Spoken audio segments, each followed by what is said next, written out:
శ్రీవారి లడ్డూల తయారీకి నాణ్యత లేని నెయ్యి సరఫరా చేసిన కేసులో పాత్రధారులెవరన్నది సిట్ బృందం దాదాపుగా తేల్చేసింది.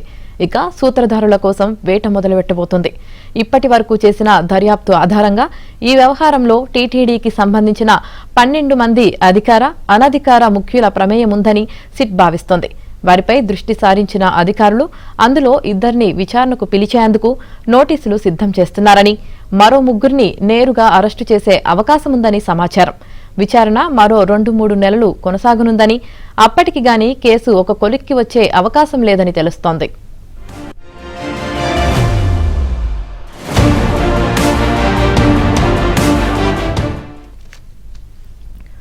శుక్రవారం జ్యుడిషియల్ కస్టడీ నుంచి కోర్టు ద్వారా తమ కస్టడీకి తీసుకున్న AR dairy MD Rajasekaran, Bholebaba dairy డైరెక్టర్లు పొమిల్ జైన్, విపిన్ జైన్, వైష్ణవి డైరీ సీఈఓ వినయ్ కాంత్లను సిట్ అధికారులు 2వ రోజు విచారించారు. సిట్కు నేతృత్వం వహిస్తున్న CBI joint director Viresh Prabhu, CBI DIG Murali Ramba నిన్న కూడా ప్రధాన నిందితులు 4 వేరువేరుగా ప్రశ్నించారు. ఏ ప్రశ్న వేసినా 4 ఒకే రకమైన సమాధానమిచ్చారని తెలుస్తోంది. నిన్న రోజంతా ఈ 4 ప్రశ్నించారని, టీటీడీకి సంబంధించి ఎవరినీ పిలవలేదని సమాచారం.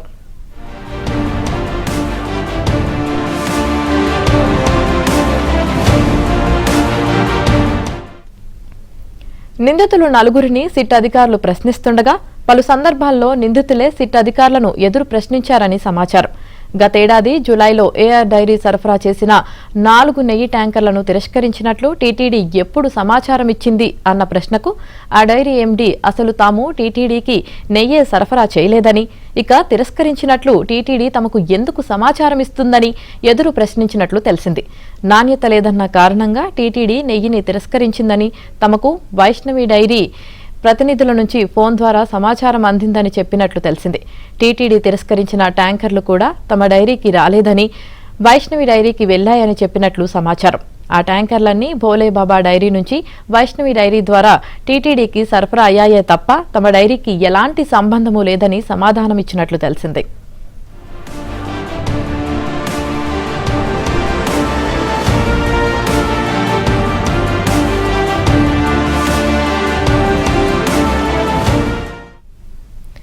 తిరుపతి సిట్ కార్యాలయంలో దర్యాప్తు బృందంతో సీబీఐ అధికారులు సమావేశమయ్యారు.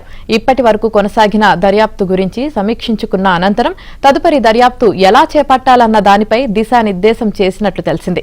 టీటీడీ అధికారులు పాలక మండలికి సంబంధించిన వ్యక్తులను ఎవరెవరిని విచారించాలో లోతుగా చర్చించినట్లు సమాచారం. కల్తీ నెయ్యి సరఫరాలో టీటీడీ పరంగా 12 మంది ప్రమేయం ఉందని సిట్ భావిస్తున్నట్లు సమాచారం.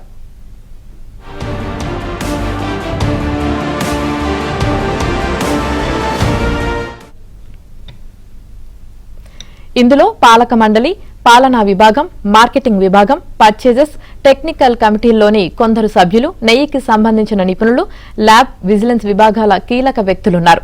వారందరినీ విచారించే ఆస్కారం ఉంది.